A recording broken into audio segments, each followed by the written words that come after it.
Tras unos días trabajando como voluntario, ayudando a la gente de Werpen, Bélgica, a recuperarse de una inundación, y después de conocer los alrededores, es hora de una exploración más lejana. Es una hermosa mañana, no siempre hay de esas durante el otoño belga, así que te dispones a aprovecharla. Te montas a la bicicleta sin saber a ciencia cierta a dónde vas, o si llegarás a tu destino. Pretendes llegar a Mannheim, que sigue siendo parte de la zona de las Ardenas. Sí, la zona de donde son los pitufos. Pero Mannheim es un poco diferente. Es un pueblo lleno de historia. Tiene menos de 4.000 habitantes y se alimenta del río Aisne. Aunque no está lejos de donde vives, tienes que andar en bicicleta 20 kilómetros entre subidas y bajadas, en una bicicleta eléctrica que tiene la reputación de fallar de vez en cuando. El camino es largo y la mañana es fría, pero el trayecto te permite respirar aire puro, hacer ejercicio, ver paisajes hermosos, pero sobre todo te da tiempo de estar con tus pensamientos. Ahí, rodeado de árboles, sorteando los vehículos en la carretera.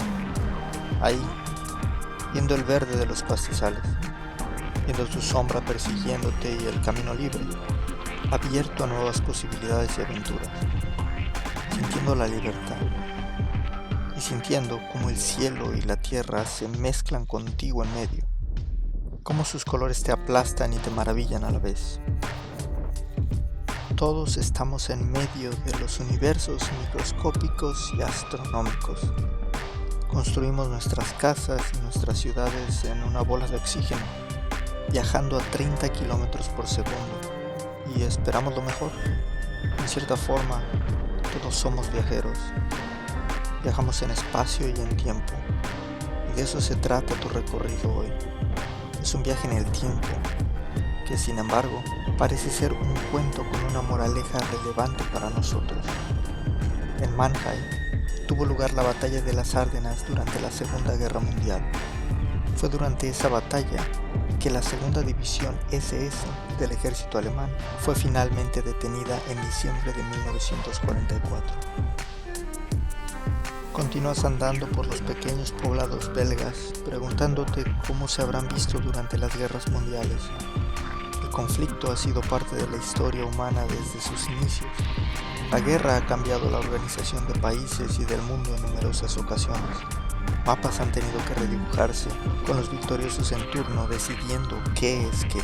Incluso Bélgica, como existe hoy en día, se estableció en 1830 tras una revolución que la separó de los Países Bajos. El desacuerdo crea conflicto, el conflicto crea cambio, y el cambio reinante se convierte en otro motivo para desacuerdo.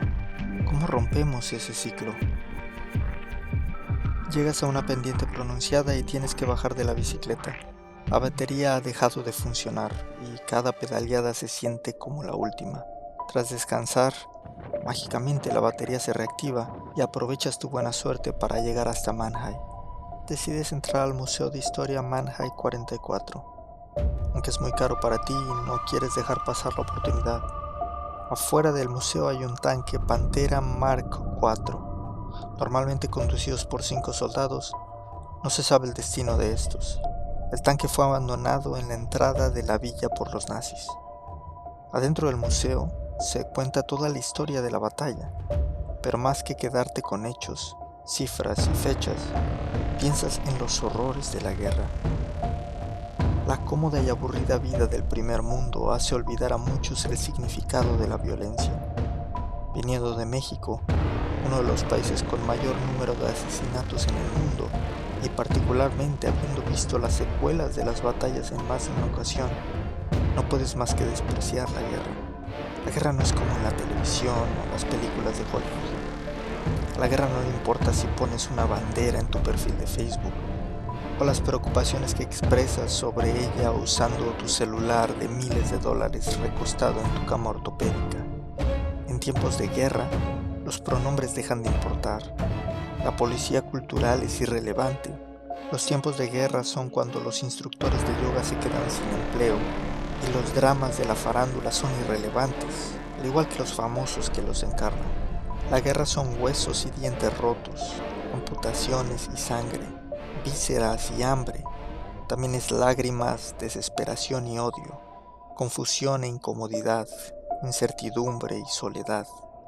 Y sin embargo, no puedes decidir si el conflicto es necesario o no. Se ha dicho que lo único necesario para el triunfo del mal es que los hombres buenos no hagan nada.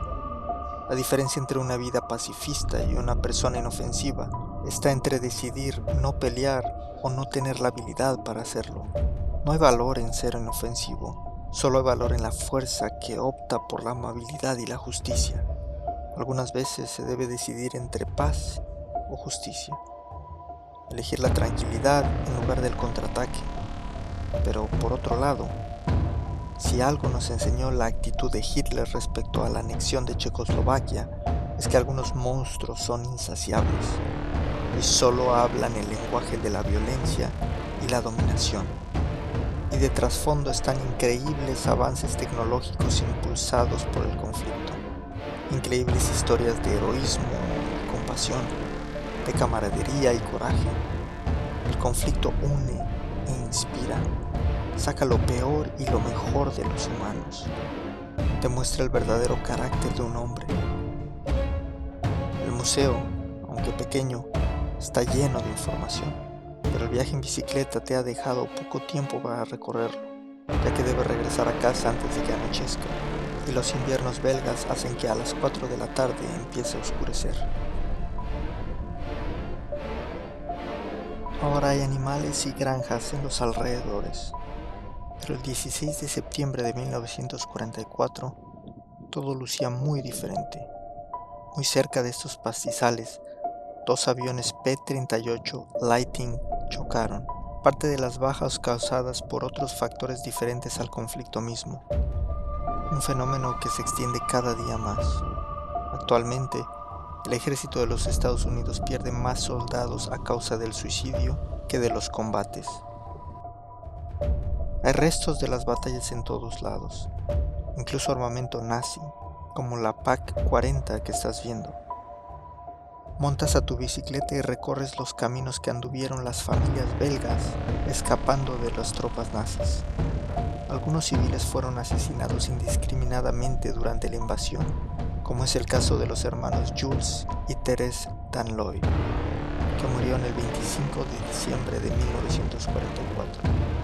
Quizás lo peor de la guerra es eso, las víctimas colaterales, aquellos desarmados quienes no pudieron más que esconderse o huir, esperando ser acogidos por quien se apiade de ellos.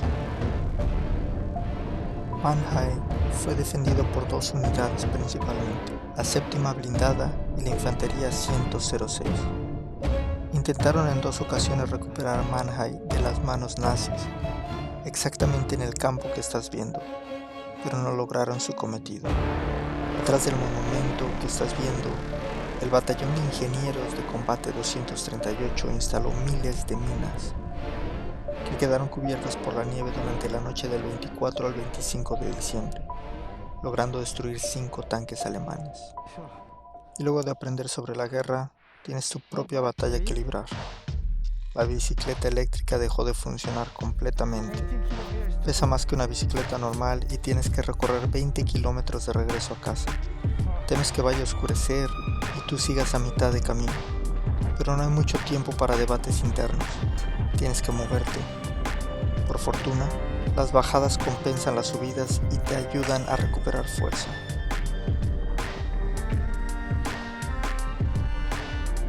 Luego de más de 2 horas de camino, sudado y completamente agotado, llegas a tu hogar provisional, listo para dormir. Dejas atrás las batallas mundiales y personales. Cierras los ojos y concluyes tu día.